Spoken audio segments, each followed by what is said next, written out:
What was interesting is riding a motorcycle actually really reminded me of skiing. So this, forward momentum, nothing in your way really. Even just like when you find fresh pavement, it's like fresh powder. And, that's exactly what it felt like. And the similar feeling, connected to the ground, pushing through turns, weaving, utilizing the terrain to make it more fun. That was really, really appealing. And then I love the challenge that comes with riding a motorcycle. I mean, driving a car is easy. You're, sipping on coffee, you got the AC on. It's a no-brainer. Where riding a motorcycle, you're connected with it and you're actually doing something together. And you're trying to get from A to B and you have this task at hand. And so it feels like a partnership and you feel like a team, and things don't always go well and you have to figure out how to get through situations.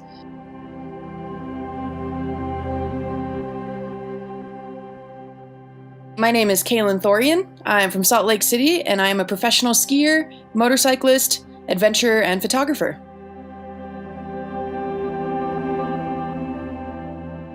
My folks were like classic ski bums, and we were living in Idaho, and they used to try and drag me up to the resort to get me to go skiing, and I'd just be kicking and screaming, like, no, I hate it. I had no interest in cold sports. Then I eventually, when I got to high school, I had met some people and had a crush on this guy who was a skier, and I was like, oh yeah, I totally ski. Like, look how awesome I am. I'll come skiing with you. And thought this was some great ploy to like catch him. And turns out we went skiing, and I had so much fun that I ended up ditching him and all his friends and just kept skiing on my own until like the last chair. And from then on out, I was hooked. So I didn't grow up ski racing. I didn't have trainers. I wasn't doing it after school every day, anything like that. I'm self-taught, on my own dime, crappy skis, just trying to find a way to even get up to the hill. And so that doesn't exactly scream success.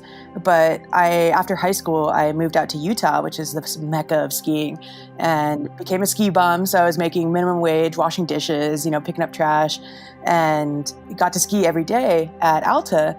And I was chasing the boys and, chasing everyone who was better and faster at skiing than me, just trying to keep up, and quickly got a lot better. And the local photographers and stuff started to take notice, and I started to get asked to come on little photo shoots to ski, and that kind of blossomed from there. And then eventually I landed my first major magazine cover. It's called Powder Magazine. And it's like, I think only 4 women at the time had only been on it. And I landed a cover of that, and that's when my career really took off. And I was like, oh, wow, maybe I can actually do this. Like, I could do this as a job. And it inspired a lot of confidence in me. And I just kept hustling after that, sending out emails, hitting up sponsors. I had, an inbox full of rejections, but a couple people were like, yeah, we want to work with you. And I just kept hustling and kept taking on random night jobs and whatnot to try and pay for it, and finally was able to make a living off of it.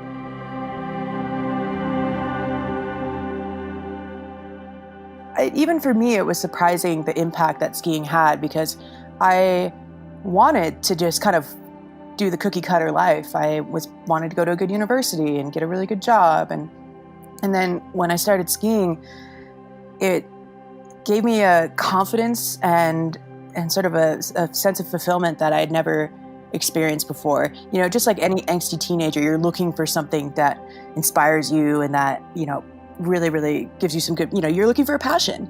And all of a sudden, here's a sport that came into my life sort of unexpectedly that I really had no desire to do it, earlier in my life. And all of a sudden, bam, it gave me such a sense of self-worth, confidence. It inspired me. It just made me happy, like genuine happiness.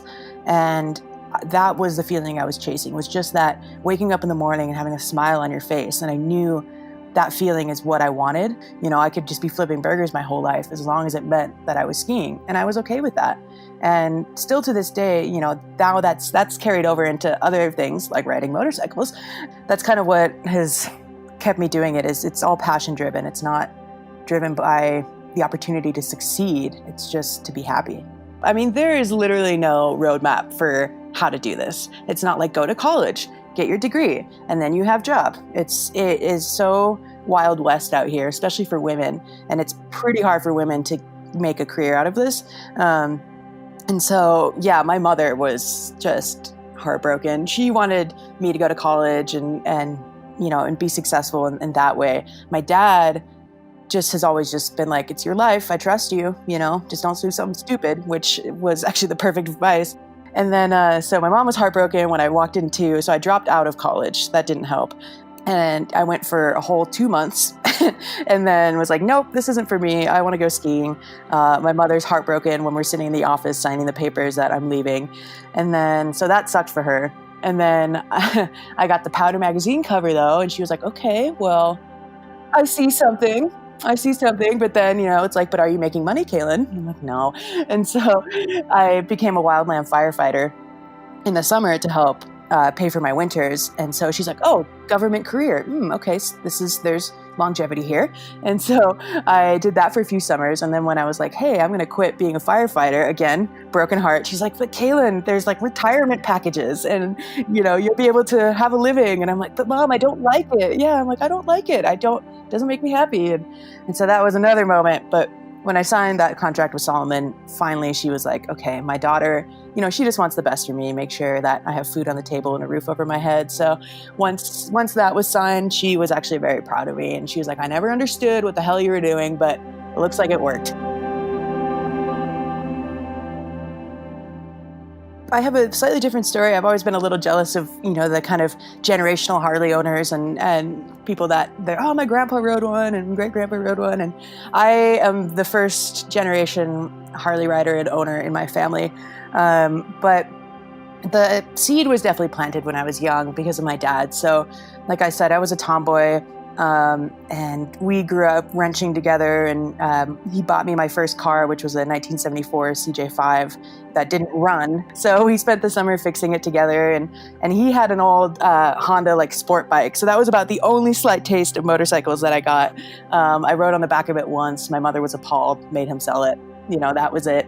But I always loved things that went fast. I loved engines, I loved gasoline, I loved diesel, I loved, all that good stuff. And I wanted to be a race car driver when I was, younger.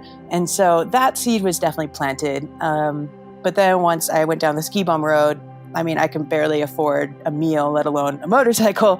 And so I knew I wanted one eventually, but I had to make some money first.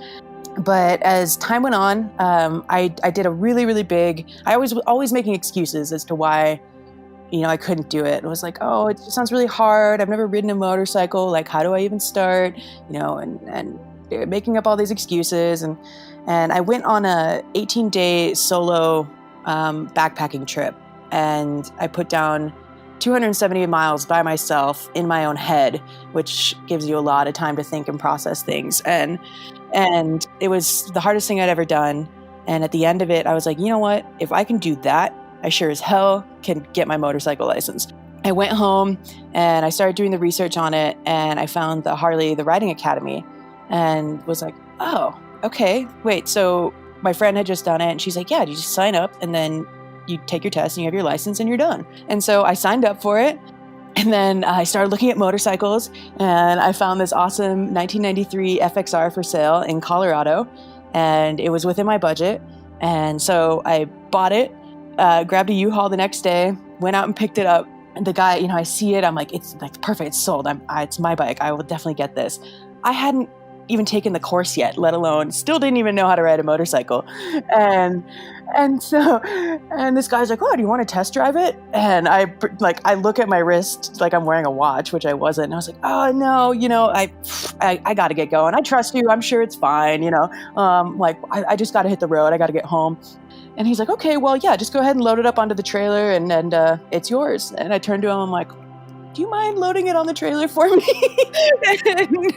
and he's like, yeah, sure. And so he loads it up on the trailer for me. I'm like, all right, thanks, man.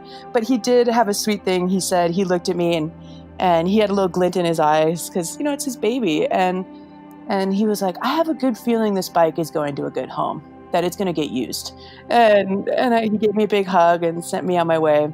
And so then got home with it. My buddy helped load it into the garage for me. And then it just sat in the garage until I took the rider's course. Took the rider's course, passed with flying colors. It was awesome. I had a great time.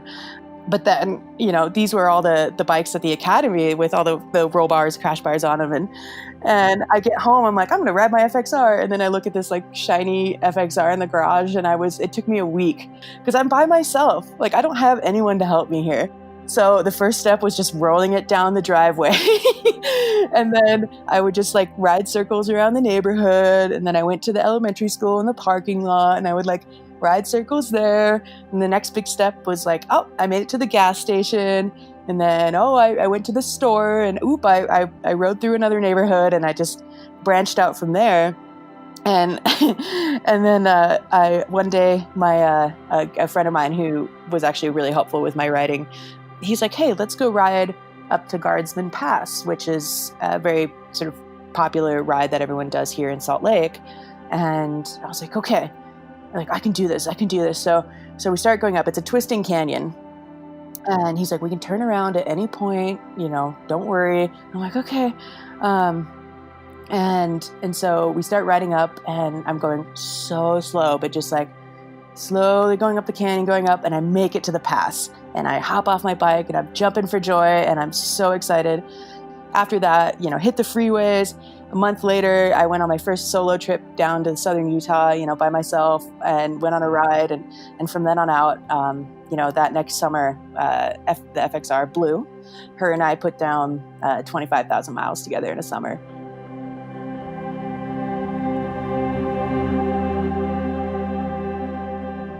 So the camera's really kind of fun because I had done 2 summers of wildland firefighting, and I was planning to pursue it as a full-time career before skiing took off for me. But before I was going to do that, I wanted to take 1 summer off before, every summer turned into smoky wildland firefighting. And I took a summer off, and I only had $5,000 in my bank account.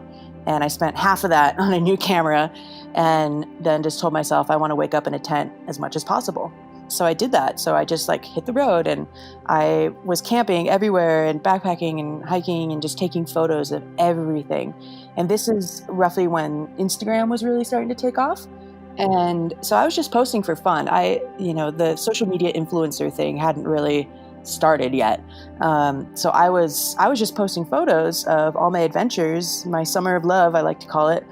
And people started following, and they started taking note, and they liked my photos, and they were inspired by my adventures. And that really motivated me to keep going and keep posting this stuff. And with that came, getting better at photos. And I was lucky to be in front of the lens a lot. So I was asking photographers, hey, what about this? And what about that? And what do you look for? And sort of taught myself and had people helping me. And it was just a really nice way to document my travels. I wanted to just share them with the world. And little did I know that this platform was going to take off the way that it did. And I was, really grateful that I was able to keep doing it and make a career out of it, that people want to see this stuff. And so I was like, I might just keep going down this path. And so I called my captain, was like, I'm going to roll the dice here and try a different job. Thank you for the opportunity. And he was really supportive. And, my poor mother was once again heartbroken. And it ended up really working out well. I was able to combine my passion of outdoor adventure and stuff and tie in the photography element, get lucky with the social media. And here we are. Really simple, nothing crazy, but I would love to ride through Norway. I would love to just do a big, long, just month in Norway. Pretty much full Scandinavian. So I would love to kind of go back to where my ancestors came from and see my Viking heritage. And I really want to experience the culture that I'm from. And then on top of that, the roads are amazing. I mean, it's just a twisting mecca of chaos through the fjords, over the ocean. I mean, they literally built roads that just go across the ocean. And so it just looks mesmerizing. I mean, again, it combines that outdoor that we all love, that I love, and the motorcycling, and you can bring it together. Plus you can camp anywhere in Norway as long as it's not within 100 feet of private property. So that's sweet. So it's like, this place, it just delivers everything, but it is also very cushy. I mean, it's, everything is squeaky clean and well taken care of. And if you find yourself in a pickle, it's pretty easy to get out of it. I really want to start diving into Central and South America once COVID goes away, to Central and South America. I've never been to Africa. I'd love to tour through Asia, and especially with, maybe getting more into the adventure bike scene, because you guys are coming out with a fancy Pan Am. I would really love to just see people challenging themselves and seeing more people on motorcycles, just because of how fulfilling they are in your life, and how much they've done for me and the people that I've talked to, the people in this community. I just want to bring more people into that fold, because it really does make your life a lot better. As simple as that sounds, it's a way to get a sense of community and to find this tribe, to find a part of yourself, to connect with a machine. It's our new version of the Wild West. It's our new version of exploration and being cowboys, and I think there's a lot of people out there looking for something beyond just the norm, beyond just the everyday grind, and riding a motorcycle, whether that's just, down to your local pub or up a canyon somewhere nearby, or across the entire country or across the seas.